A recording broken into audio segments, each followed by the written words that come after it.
নমস্কার। আজকের দিনটাকে আমরা পশ্চিমবাংলা দিবস হিসাবে পালন করছি। ভারতবর্ষ স্বাধীনের পর 1947 সালের 15ই আগস্ট আমাদের ভারতবর্ষ স্বাধীন হয়, কিন্তু আমরা পশ্চিমবাংলায় অনেক জায়গায় স্বাধীনতা পাইনি। আমাদের শ্যামাপ্রসাদ মুখোপাধ্যায় যার আন্দোলনের জেরে পশ্চিমবাংলা ভারতবর্ষে অন্তর্ভুক্ত হয়েছে। আমাদের ডবল ইঞ্জিন সরকার আসার পর থেকে আমরা আজ থেকে পশ্চিমবাংলা দিবস পালন করছি, সারা পশ্চিমবাংলায় পালন করছে।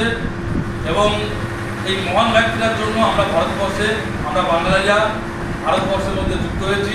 তাই আজকের দিনটা প্রত্যেককে বলবো এই দিনটা পালন করুন, আর সবাইকে বলবো আমাদের শ্যামাপ্রসাদ মুখোপাধ্যায়ের যে জীবন কাহিনী সেটা আপনারা প্রত্যেকে পড়বেন, আগামী দিনে জানবেন। সবাই ভালো থাকবেন। নমস্কার। হর হর মহাদেব। জয় শ্রীরাম।